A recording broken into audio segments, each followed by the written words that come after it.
Whether you operate one forklift or thousands, one location or hundreds, the new My Toyota customer portal can help you optimize your operation and material handling equipment.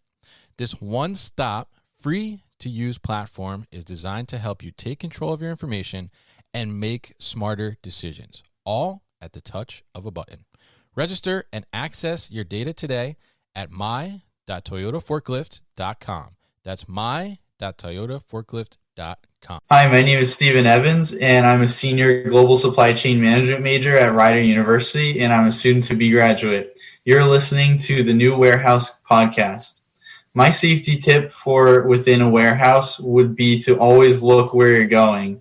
This is one of the most basic safety tips when you're in a warehouse, but it's something that's easy to forget when you're walking around corners very quickly or going across hallways, and forklifts can be very dangerous. So always make sure to look where you're going.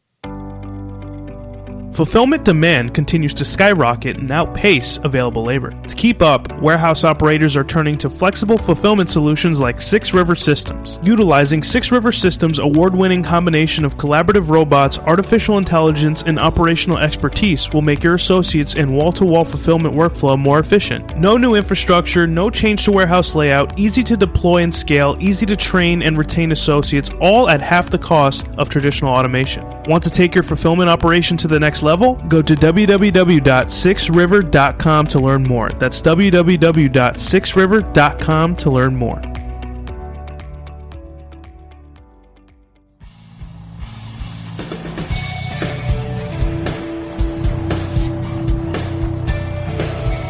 The New Warehouse Podcast, hosted by Kevin Lawton, is your source for insights and ideas from the distribution, transportation, and logistics industry.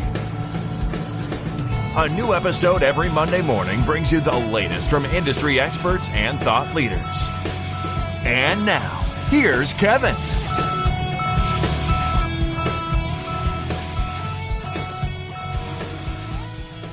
Hey, it's Kevin Lawton with the New Warehouse Podcast, bringing you a new episode today. This is a special episode. Today's guest, I've actually been mentoring. He's a student. I've been mentoring him for like the past academic year, 2020 to 2021. He is a global supply chain management major at my alma mater, actually, Rider University. Soon to graduate this year in 2021.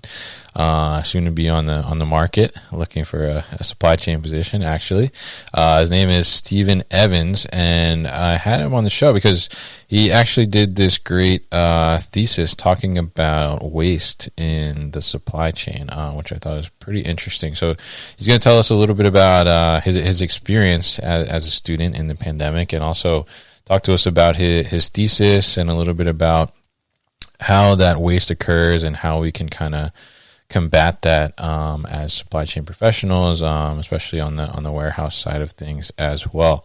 So, Steven, welcome to the show. How are you, man? Thank you, Kevin. I'm doing well. Thank you so much for having me on your podcast. Yeah, I'm happy to have you on. We've been, growing our relationship over the last year through this mentorship program with APICS. People don't know, I'm on the board of the APICS Princeton region, South Jersey chapter in New Jersey, which I find a lot of great value in, and we've been able to create this mentorship program, launched just this past academic year, actually, and Steven is my first protege / mentee in the program, and he's a great kid. So definitely happy to have him on. So, Steven, why don't you tell us a little bit about your experience as a global supply chain major at Rider, and how that experience has kind of been, I guess, leading up to the pandemic, and now going through the pandemic and getting ready to graduate in May. Sure. And I also wanted to mention thank you so much for being my mentor. It's been a great experience, and I've learned a lot from you. It's helped me search for jobs as I'm approaching graduation. Thank you. I didn't pay him to say that, by the way. So thank you. But yeah, so as everyone says, the 4 years of the bachelor, like not everyone does it in 4 years, but I'll be graduating after 4 years of college. And just like everyone says, it goes by very fast. And the first 2.5 years were like in-person classes, and then obviously COVID hit, the whole pandemic hit, and socially distancing happened last March. And then we finished out the semester all online, everyone at home, no one was allowed on campus. So that was definitely a big transition. It was a big transition for everyone. But as a student, I could say my perspective, some things actually have gotten easier. I would say these last 2 semesters have been easier in a way with classes that are asynchronous, that don't meet at a certain time every week. Okay. Because when it was in person, every class had to meet like twice or 3 times a week, depending on when it was. Now, a lot of professors for certain classes will just provide the materials. You maybe provide video lectures, and you do it on your own time. So it allows more flexibility, and I feel like that kind of is like more like the workplace, because you're expected to get your job done, but how and when you do it, as long as it's by the deadline, right. It's fair game. So I feel like in a way it has been easier, but definitely I do miss the human aspect of it, just walking to class, getting outside more. So there's pros and cons, but I understand like going into the workforce soon that a lot of companies will still be virtual by this summer. So it's good that all of us are getting used to it and understanding how to work in this type of environment. Yeah, interesting. And you have an interesting point there where you mentioned that, you know, you kind of, it's kind of preparing you in a different way for the work world, where it's not like this necessarily fully structured thing of like, this is when you do this type of work, this is when you do this type of work. You kind of got to figure it out and be responsible for it on your own. So that's actually pretty good insight there. I never thought about it in that way. So how's it been? I'm curious, like, you know, obviously you said you missed the in-person aspect of things, but how has it been like staying connected with like your fellow supply chain peers like at school? It's been different, of course, but it's not too hard because of all the capabilities we have with the internet. Obviously, like, I'm involved with the Rider Supply Chain Association, which is involved in APICS, which is why I'm here today. Yeah. But so this year it hasn't been too hard because of the email communication, the Zoom meetings that we've been having. So that part of it hasn't been too hard. We're still able to connect. But I do really miss the one of the main reasons I enjoyed the Supply Chain Association was that we were able to go visit different warehouses and factories and facilities. Like before the pandemic, we were able to see the Amazon fulfillment center. We were able to see Simon & Schuster, which I know you've worked at before. Right. Yeah. We went to ETS. There were a few other places, and that was really fun. It felt like you're in an episode of How It's Made, seeing like the whole how everything works. So I do miss that part of it. We're not able to do that during the pandemic, but almost everything else, I feel like we haven't lost the connection with the group because of the capabilities we have meeting virtually. Interesting. Yeah. I was curious how that is, because a lot of, you know, at least when I was there at Rider, like a lot of the experience was being able to connect with like the fellow students and, you know, be involved in different programs and events and things like that. So it's interesting to see how you guys have pivoted. And I know, you know, the people over, the students, fellow students over at the Supply Chain Association there at Rider, and, you know, they've done a good job, I think, of like trying to still do things virtually as well. So definitely interesting to hear about your experience. You know, we've had a couple professors on the show too, and they've told us from their end too. So it's interesting to hear from a student's perspective as well. So now I want to talk a little bit about your thesis, because I think it's a pretty interesting topic. It's certainly something that's a huge discussion, I think, for a long time about, you know, waste in the supply chain, which kind of coincides with, you know, sustainability in the supply chain, and how do we become, you know, better stewards of the environment as corporate entities and things of that nature. So your thesis is called "Too Much or Not Enough: finding the balance between waste and shortages in the supply chain. So I'm curious, where did you get the idea for the thesis from, and where did you get like kind of the overall concept? What made you go in that direction? Sure. Well, so something that got me interested in supply chain in the first place was when I was a produce clerk at ShopRite. Before I even came to college, I was experiencing or just being able to see how products get where they are when they need to be there at a certain time. But it's something that you don't really think of, or not everyone thinks about until you're doing it. So I had the simple task of putting fruits and vegetables out so that customers can buy them. But the more you do that, you're wondering like, oh, how the people who order these products each week or however often they're ordered, how do they know exactly how much to get? And so a bunch of it doesn't go to waste, or that they won't have enough, especially considering that like ShopRite or many other grocery stores have constant sales. So you need to take that into account. So it was just something I was thinking about while I was working there. And then, I don't know, I got more interested in the back end of how things get to where they need to be, which is what supply chain is all about. Right. So when you're thinking about a company that deals with perishable goods, there's another question of not only how do I have enough stuff, but how do I not have too much stuff that's just sitting there and could go bad. So I actually had a great experience at a company called Arla Foods. I had an internship there last summer, and then it was actually extended into my fall semester. And a lot of what I learned there went into my thesis paper, how I learned what a demand planner does and how they do it. Basically, it's a thankless task because you're almost always wrong. Like you're never going to be 100% correct. Yeah. And what goes into that, or how accurate you can get the demand planning forecast to be, is pretty much how you can find that balance between the waste and shortages. But anyway, when I was coming up with the idea for the thesis, I was thinking about that. Arla Foods, they produce like dairy products, cheese. How do they make sure that all of those products don't go bad while they're sitting there, but also have enough to sell to their customers? So that's kind of how I came up with the concept of, how am I, like, I should research what goes into that and get quotes from people in the industry of really focusing on waste, but then the other side of it, how do you not have shortages if you're only making a minimal amount and not produce waste?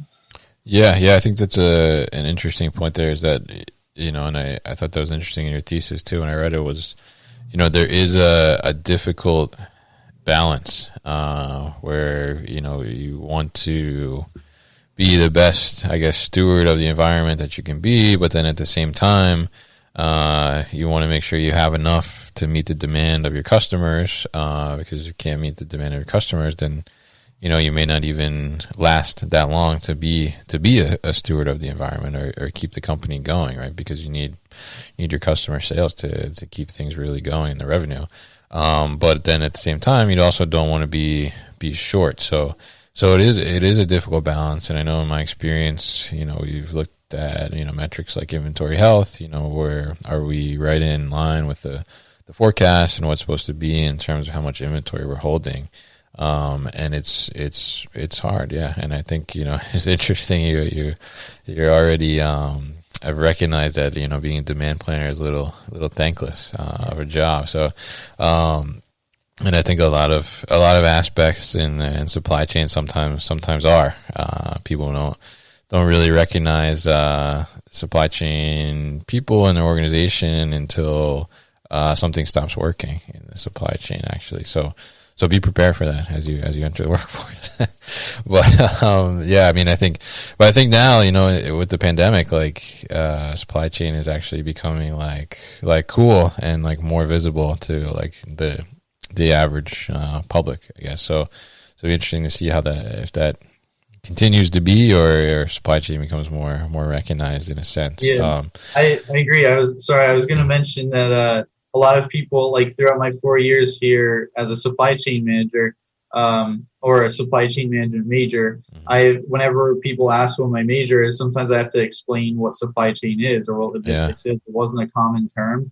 But since the pandemic started, a lot more people have heard the terms logistics and supply chain. So I agree, it's becoming a more well-known term and field.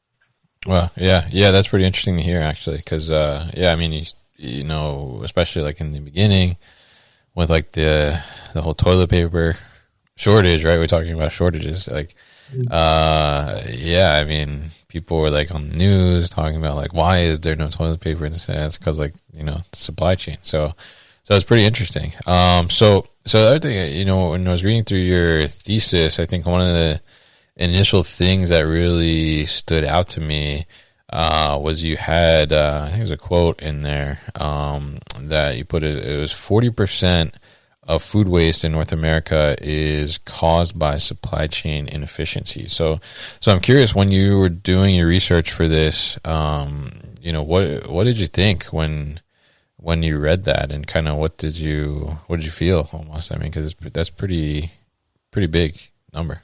Yeah.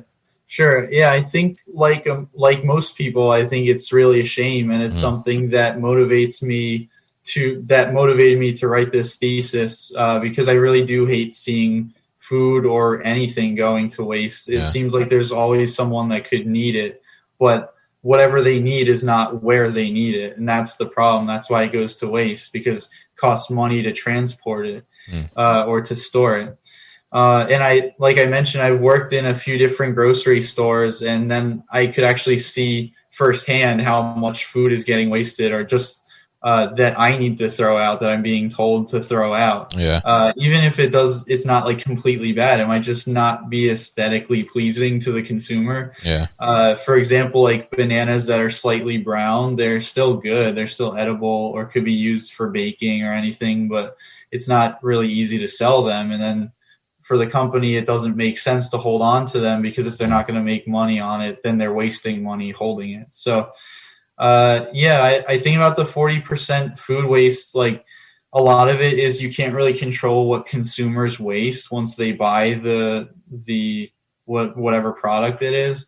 So most of my thesis, actually all my thesis doesn't focus on like after the consumer purchases the product. It's the supply chain up until then. So I do think a big portion of that 40% number is what happens after the consumer buys it, whether they let the food go bad or they just don't decide not to eat all of it.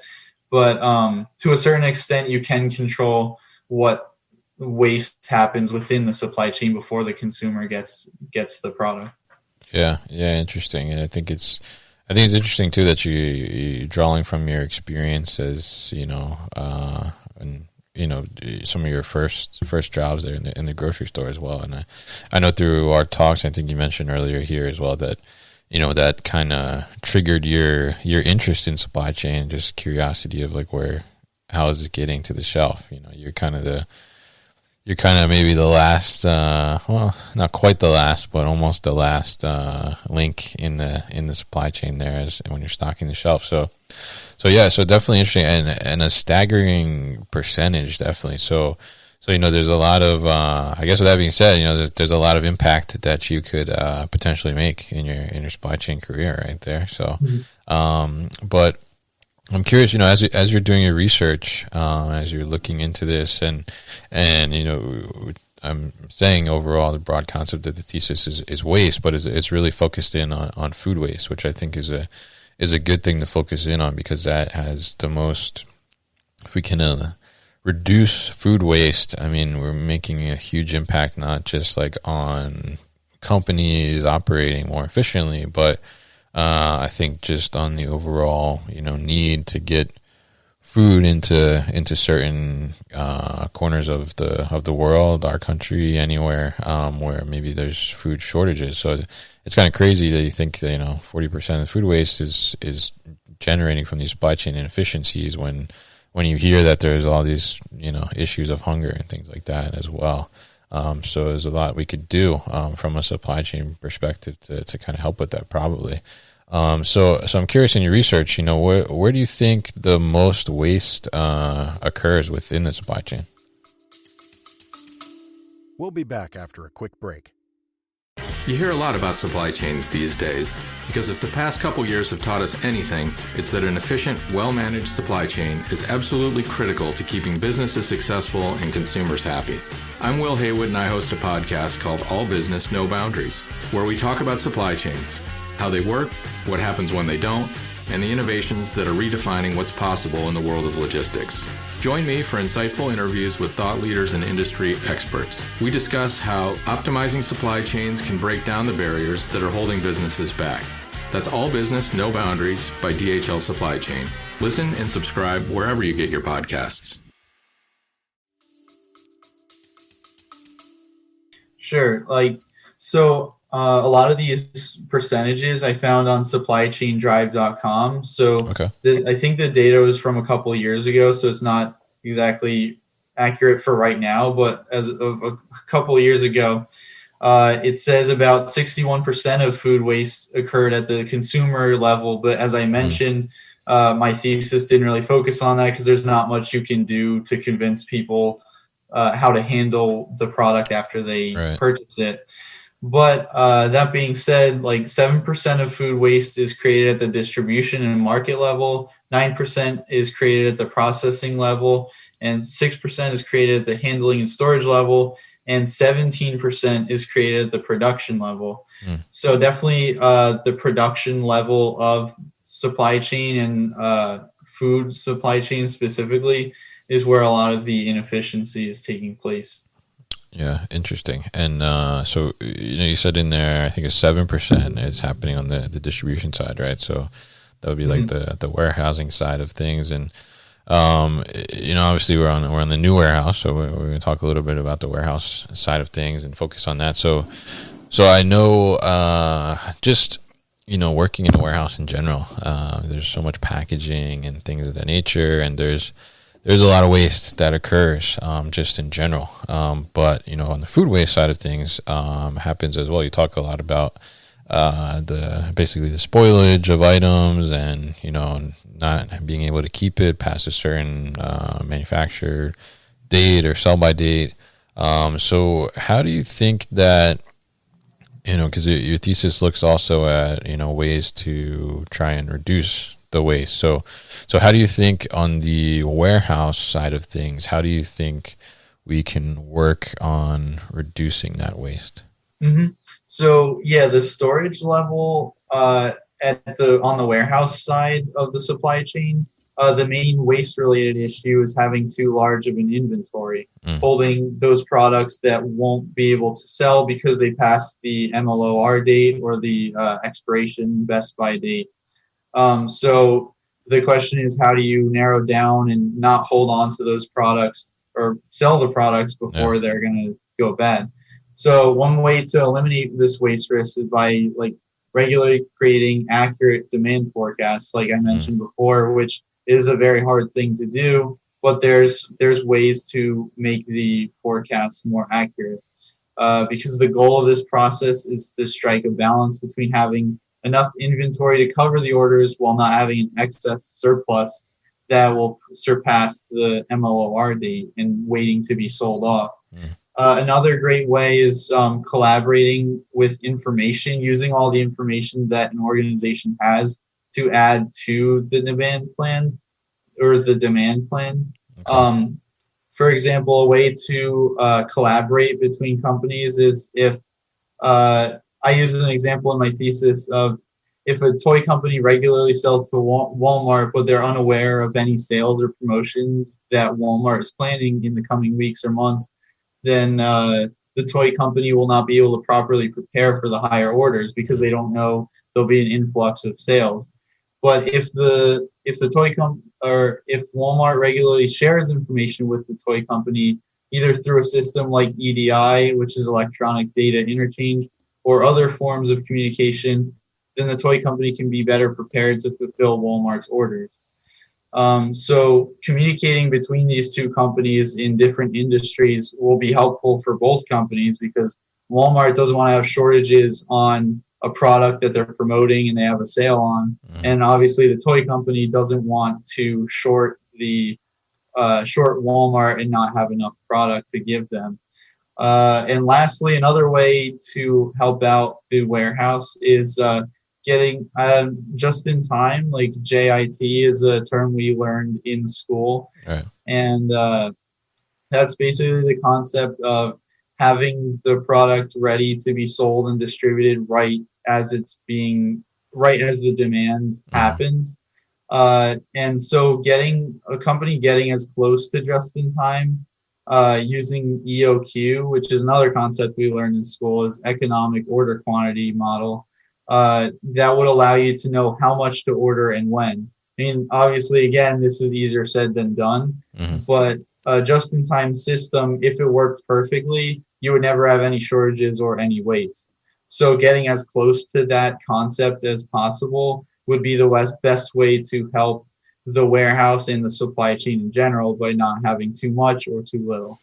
Yeah, definitely. It's an interesting balance there too. I think is on the warehouse side of things because oftentimes the communication isn't necessarily there. But like you said, like if you move to these different types of models, then you're able to not necessarily have so much overstock, which a lot of times is what creates a lot of inefficiencies in the warehouse in terms of things getting past the Best Buy date and spoilage issues and creating waste overall. So I think it's a really good point there. And I think the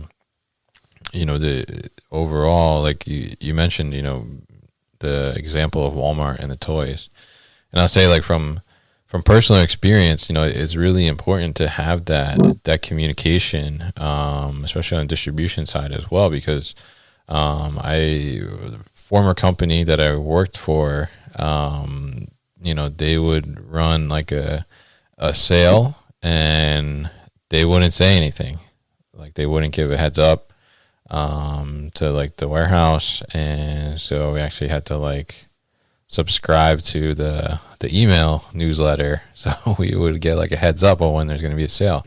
Because if there was a sale, it means that whatever was on sale, like you mentioned, like there's a sale on a toy, like it's gonna run, and there's gonna be a lot more purchases than normal. So in the warehouse side of things, the same thing. Like if there's gonna be a sale, then you can prep ahead of time and get that product, like maybe more product either in the door, or if you had some like waiting to be received, you can receive it, prioritize it, and put it like in a better pick location as well, and things of that nature. So yeah, I mean, really interesting points there as well. And the thesis was really really well done, I think, on your part. And I'm curious. We just spoke about the warehouse side of things. So I guess from all your research, from everything you did here with the thesis, what do you think overall, in your personal opinion,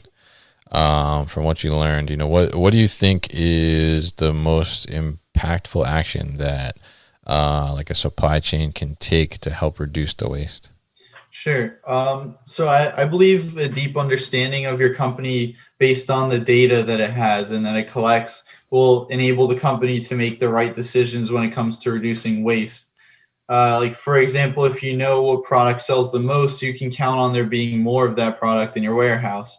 Other products might require a certain amount of safety stock, especially if the demand for that product tends to fluctuate. But efficiency in supply chains is increased by analyzing the data that you have and using it to your advantage. And this is where demand planners can increase that percentage of accuracy using all the data you have and considering those things like sales and promotions that you would need more inventory, you need more product ready to be shipped out during that time, but you need to know that in advance. So really the collaboration between companies and analyzing the data that you have, and because it's not every product is as simple as, okay, this company purchases 100 boxes of pencils every month, so we're ready with that amount. Not every product is that easy, especially when it's products that can expire. So definitely using as much data as you have to make as accurate of a demand forecast as you can. I think that's the best way to find that balance between shortages and waste.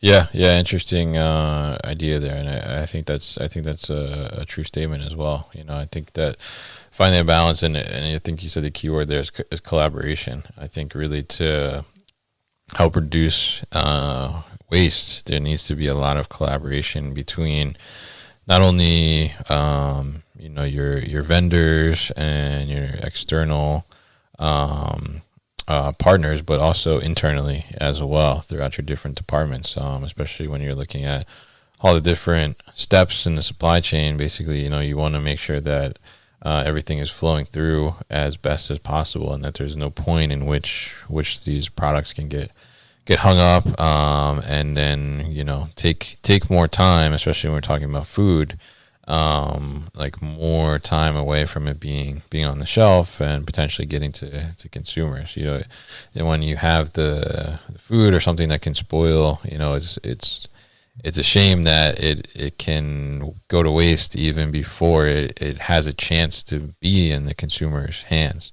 So as much as you can reduce the inefficiency there of at least getting it to the shelf in the first place, I think is a big step forward. So Stephen, it's been really interesting talking to you about your thesis, and I really enjoyed reading it as well. And it's been great having you through this mentor relationship as well. But I'm curious, from a student perspective, learning about supply chain in school, and now kind of getting ready to be in the supply chain world, like full on, as you start your career. What do you think from, I guess a younger person's perspective and a student perspective, what do you think is like the future of supply chain? Like, what do you see? Maybe what are some of you and your peers discussing in terms of like what is the big technology or something that you guys think is really interesting? Well, I think based on my couple experiences in internships, as well as what I've learned in school in the different supply chain classes, I think technology is only going to advance, and ERP systems will have been changing, and I think they'll get even more advanced. I actually had a class where we talked about blockchain technology a lot. Okay. And I think that will be important with a lot of products, especially perishable goods or products that are recalled often, because if blockchain is implemented into that supply chain, then the consumer will be able to know exactly where that product came from. We even looked at an example of where the blockchain technology was set up so that each individual fish, you would be able to, based on whatever code was associated with that fish, you would know where that fish was caught and from what dock it was transported. So I think that type of technology will be used more and more so that we get a more detailed look at where products are coming from. And I also think from a company's perspective overall, there'll be an emphasis on saving money, obviously, because every company wants to cut costs, but also an environmental approach. And there's a lot of ways to do better for the environment while also saving money, which is part of my thesis paper. Mentioned that because if you are trying to reduce waste, there'll be less things like less CO2 emissions. If there's less transportation, that'll be less harm, less damaging for the environment. So using more advanced technology specifically for supply chain, while also focusing on cutting costs and helping the environment, not damaging the environment any more than we already had. Yeah. Very, very interesting insights. Yeah, I was curious, what, because I think there's, so many different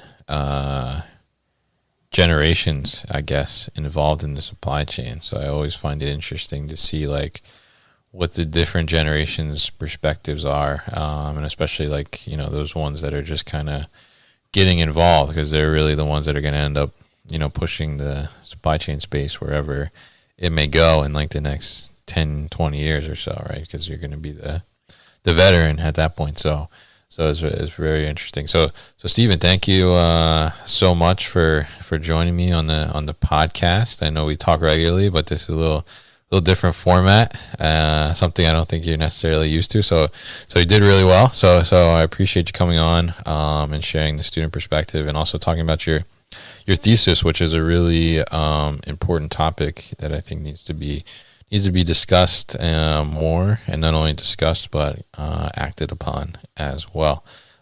So Stephen will be graduating in May, and he, as of right now, as we're recording this, he is available on the job market. So if anybody's out there looking for a new supply chain analyst or something of that nature, Stephen's your guy. I'd highly recommend him. So Stephen, thank you for coming on the show, giving us some time with your thesis.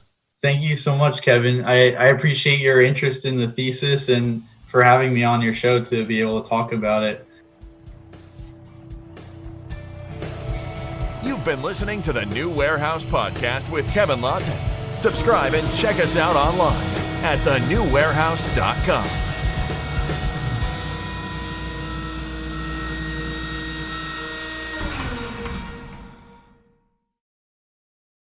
Thank you for listening to this episode. If you want more content from the New Warehouse, check out our new video series called All Hands on LinkedIn. Just search for the New Warehouse on LinkedIn and follow along.